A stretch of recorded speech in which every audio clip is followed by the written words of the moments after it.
Des vaches échouées sur les côtes du Finistère, c'est le premier sujet préoccupant de ces nouvelles actus sensibles et animales, mais à la fin, on terminera avec un happy end, c'est promis.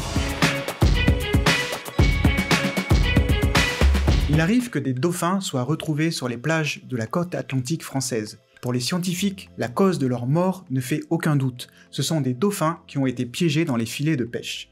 Ces dernières semaines, ce sont plusieurs cadavres de vaches qui ont été retrouvés sur les plages du Finistère. Des vaches qui provenaient de bateaux de transport de bétail et qui ont été jetées par-dessus bord, une pratique courante pour se débarrasser des cadavres dans le transport maritime. Chaque année, près de 3 millions d'animaux vivants sont exportés par bateau de l'Union européenne vers les pays du pourtour méditerranéen. Il n'y a aucun contrôle à bord de ces bateaux, pas de passage de vétérinaire alors que ces voyages peuvent durer près de 15 jours. En plus, plusieurs rapports montrent que les bateaux utilisés sont de vieux rafiaux qui ont en moyenne plus de 40 ans et qui devraient tout simplement aller à la casse. Toutes les ONG de défense des animaux réclament au moins l'interdiction des longs transports d'animaux de plus de 8 heures. Pour le moment, sous la pression des lobbies, la Commission européenne reste sourde à ces demandes. Est-ce que vous savez ça? Dans l'Union européenne, la production de foie gras est théoriquement interdite, puisque la réglementation dit qu'aucun animal n'est alimenté ou abreuvé de telle sorte qu'il en résulte des souffrances ou des dommages inutiles. Un autre texte juridique du Conseil de l'Europe interdit explicitement le gavage, mais, car il y a un mais, le tolère encore dans les pays qui avaient une production au moment de l'adoption du texte, sous condition de faire des recherches pour trouver des alternatives. Au final, les seuls pays où une production existe encore en Europe, c'est en France, en Hongrie, en Bulgarie et une petite production en Espagne et en Belgique, exclusivement en Wallonie. D'ailleurs, Gaïa vient de déposer plainte contre la région wallonne à ce sujet. En tout cas, on comprend qu'il y a un gros enjeu autour des alternatives au foie gras et au gavage. Et on peut dire que ça bouge sur le sujet, avec des alternatives à partir de foie d'oie ou de canard, mais qui ne sont pas gavés, comme par exemple Happy Foie, une entreprise allemande qui ajoute des graisses après la mort des animaux, ou bien des éleveurs, comme ici en Alsace, qui donnent une alimentation très riche aux oies pour que leur foie s'engraisse sans passer par l'étape du gavage. Ces alternatives posent question puisqu'il y a toujours au moins l'étape de la mise à mort des animaux. Bien sûr, on peut se passer de foie gras et vivre heureux, mais il existe aussi des alternatives végétales comme le faux gras de Gaïa, le sans foie ni gras, le oie gras, le foie, le fou gras, le sans foie ni loi. Je vous assure, je n'invente rien.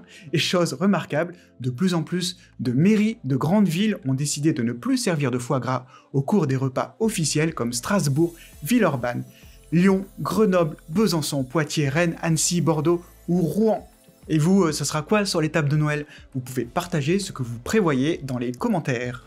Avant de continuer avec les Black Mambas, ces femmes incroyables d'Afrique du Sud, merci pour le petit pouce bleu, un commentaire si vous aimez cette vidéo, si vous apprenez et découvrez des choses. Le nombre de vues des vidéos d'actu décolle et c'est grâce à vous, merci bien. Dans une réserve du parc national Kruger en Afrique du Sud, le braconnage a diminué de 60%. C'est le résultat du travail d'une vingtaine de femmes qui forment les Black Mambas, une unité anti-braconnage entièrement féminine mise en place par Transfrontières Africa. Les Black Mambas sont responsables de la protection des animaux sauvages de toute taille, notamment les rhinocéros, les lions, les pangolins et les éléphants sur une superficie de 20 000 hectares. La corne de rhinocéros et l'ivoire d'éléphant font toujours partie d'un commerce illicite lucratif pour les braconniers. Les Black Mambas ne portent pas d'armes. Leur moyen d'action? La surveillance des clôtures du parc, car les braconniers accèdent souvent à la zone du parc national en abattant ces clôtures. Une fois endommagés, les animaux peuvent se frayer un chemin vers une autre réserve moins protégée. Elles patrouillent pour retirer les collets et les pièges à animaux. Elles contrôlent les véhicules qui sortent et qui rentrent de la réserve. Elle dirige également un programme appelé Bush Babies Environmental Programme qui se concentre sur l'éducation de plus de 2000 écoliers dans les villages entourant le parc national pour faire évoluer les mentalités. Jusqu'à présent, on pensait que seuls les dauphins possédaient une mémoire sociale durable, c'est-à-dire qu'ils étaient capables de se souvenir d'autres dauphins qu'ils ont pu côtoyer jusqu'à 20 ans en arrière après les avoir quittés.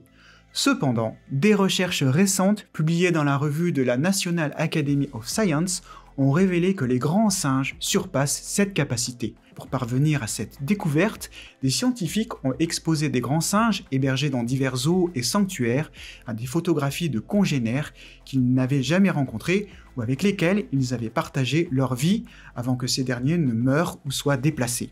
Grâce à une technologie de suivi oculaire infrarouge, il a été observé que les chimpanzés et les bonobos fixaient plus longuement les images de leurs anciens compagnons et encore plus celles de leurs proches amis. Les résultats de cette étude indiquent que les grands singes peuvent se souvenir de leurs relations passées pendant plus de 25 ans, ce qui représente une part significative de leur existence, leur durée de vie étant généralement de 40 à 60 ans. Cette capacité est comparable à celle des humains qui peuvent, a priori, se souvenir d'un ami pendant plus de 50 ans.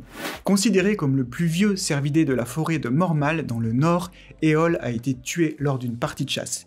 Il était devenu l'emblème de la forêt. Lorsqu'il était plus jeune, il était craint de tous les autres cerfs, c'était le plus fort. Il était imposant avec plus de 190 kg. Avec l'âge, il avait perdu sa force et il était reconnaissable car il avait perdu presque tous ses bois. Des consignes avaient été données auprès des chasseurs pour qu'ils soient épargnés. Visiblement, ça n'a pas suffi. Éole a été tué par balle dans une zone qui appartient à l'Office national des forêts. Mais on ne va pas terminer avec cette triste actu. Ricardo va vous redonner le sourire. Il s'est sauvé d'un abattoir et s'est retrouvé sur la voie ferrée à la gare de Newark, dans le New Jersey. Oups, il a provoqué quelques retards dans les correspondances. Il s'est ensuite réfugié derrière un bâtiment près d'un aéroport, sûrement des envies de voyage et de liberté. Et il a finalement été capturé, tranquillisé et conduit dans un sanctuaire, le sanctuaire animalier de Skyland, qui a baptisé le taureau Ricardo en hommage à l'un des officiers qui a aidé à le mettre en sécurité. Joyeux Noël à Ricardo, joyeux Noël à vous qui suivez ces actualités, caresse aux animaux qui vous entourent si c'est le cas. Il paraît que 66% des Français ont prévu de faire un cadeau de Noël à leur chat ou leur chien. Si ce n'est pas déjà le cas, vous pouvez choisir de vous abonner à cette chaîne et activer la petite cloche, à mettre un commentaire pour réagir aux actus et nous encourager. Et puis, si vous voulez voir à quoi ressemble une salle typique de gavage du sud-ouest, vous pouvez aller voir cette vidéo. On ne va pas se laisser abattre. Quoi qu'on en dise, leur destin est entre nos mains.